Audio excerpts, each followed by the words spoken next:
Hey everyone, welcome back. I want to talk about campaigns that I think every deal maker should have on LinkedIn. I think a lot of folks are completely missing the boat by not doing these. We tend to fixate on the deal flow, which is understandable. You got to build that funnel, and LinkedIn's a great way to build that funnel for most industries. But there's other things that everyone can use LinkedIn for to build their deal making machine, right? So I just want to touch on these campaigns, and I honestly believe that you're really, really, really missing the boat if you don't utilize this platform for these things. Just keep in mind what is LinkedIn? It's a social networking site built around professional networks, right? And so to increase your off-market deal flow and build your deal team, right, you do that by networking. So why wouldn't you utilize this platform for that? In the CEO course, Carl tells you to network with CPAs, attorneys, wealth advisors, right? Those are great sources of deal flow. You also need CPAs and attorneys for part of your deal team, right? I'm going to take this a lot further than that. So you create a campaign for those folks, and you can do them individually. I've run campaigns to CPAs and attorneys simultaneously, and I've done them separately as well. All right, and results are similar. Don't overcomplicate it. I don't like to lure them with the promise of business. I tell them who I am and what I'm doing, and that I want to network with those folks in case they're in a position to help me with any of my accounting or legal needs, and vice versa if any of their clients want or need to talk with me about acquiring their company. I've even gotten recruiting clients by doing this stuff. So it absolutely works, okay? And the same with the wealth and financial advisors, all right? So the other one that I would encourage you to build out campaigns for are funding brokers, right? Loan brokers. Look, you really only need one or two SBA lenders. And since the fall of 2021, really, when credit rates started increasing, Silicon Valley Bank imploded, and we saw this tightening of the credit markets. And then around that same time frame, the SBA kind of loosened and expanded the SBA program. So what a lot of banks did was they just reverted back to, if it doesn't go through the SBA, we don't do that deal. So I'm talking about brokers that aren't 100% focused on SBA deals. They have alternative lenders, they have non-bank lenders, and really you want a few of these relationships. I would say 3 to 5 that you manage and maintain, because you'll take deals to them and you'll get different results and stuff, okay? I haven't really gotten any deal flow from those guys, but LinkedIn, they're on LinkedIn. It's a great way to source funding brokers and build those relationships, that part of your deal team. Commercial insurance brokers, like wealth and financial advisors, CPAs and attorneys, these guys are in the relationship business, all right? The only difference is, instead of offering them annuities and financial services and investment products, right, they're covering their general liability, their commercial liability insurance, their workers' compensation, and so forth. And this is very much a relationship sale. Now, I'm not talking about the local independent or the local state farm agency, or even some of the franchise models like Allstate and stuff. They deal with a lot of really, really small businesses and a lot of personal lines. Personal lines is where they make the bulk of their money. Some of those agencies won't have any commercial business at all because they don't understand it. They don't want to deal with it. I'm talking about the independent agents, and find one that ideally specializes in your sector that you're targeting, okay?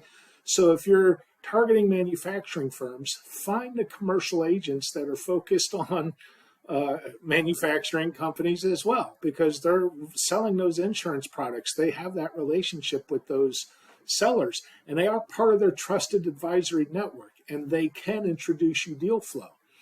And, I've got a real quick story. I found a commercial insurance agent who specializes in selling general liability, obviously, and workers' compensation to staffing firms.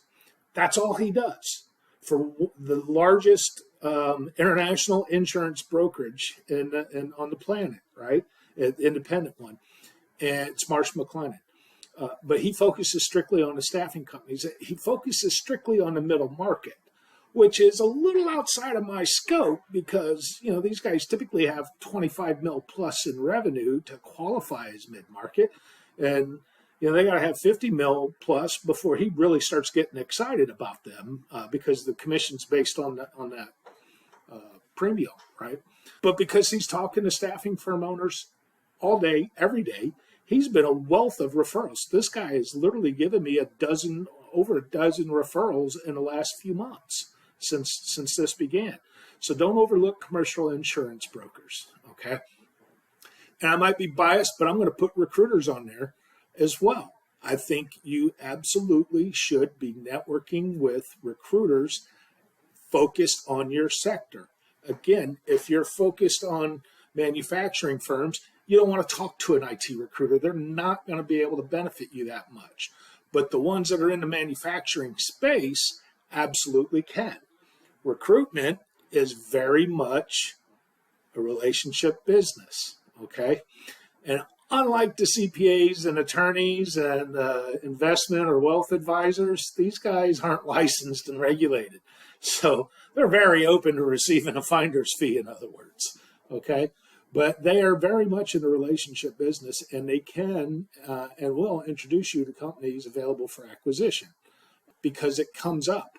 I sourced a ton of deals and referred a ton of deals out when I was actively recruiting all day, every day. So they're a great networking partner to run a campaign with, right? And you can do this on LinkedIn. You can find all of these folks on LinkedIn, and you should have these ongoing until your deal team is completely built. And then you can focus on deepening those relationships. But initially, you got to source. It's like everything else. You got to source the funnel and work them through that process and see who you can and will work with and who can and wants to work with you as well. All right.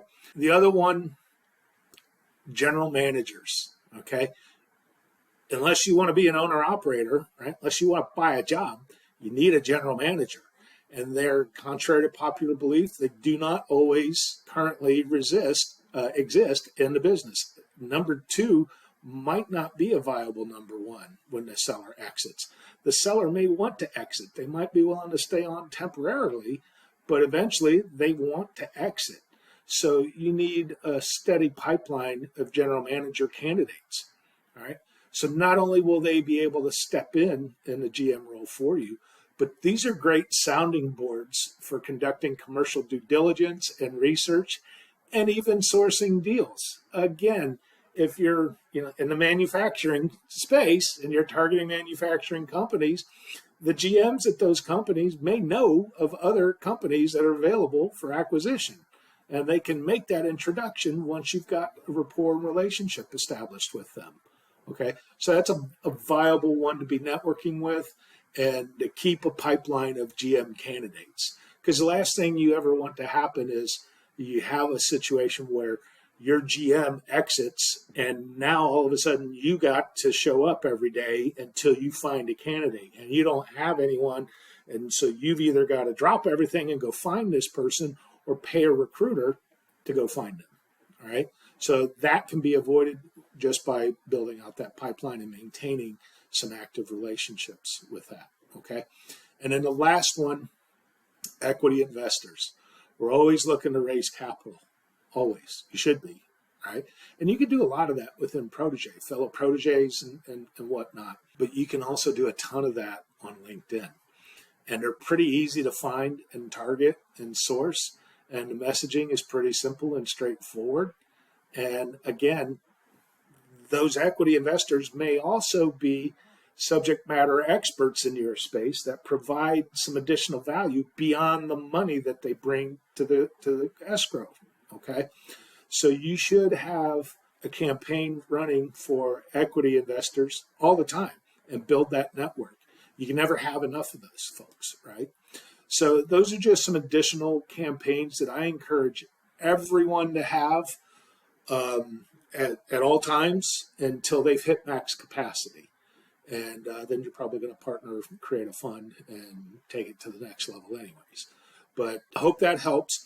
I think if you do this, if you have campaigns with all of them, in time, you'll have an abundance of deal flow, off-market deal flow coming to you. You'll have a Rolodex of every conceivable profession that you need to consult with throughout the deal-making process from start to finish and post-closing even. Okay, so I hope this helps.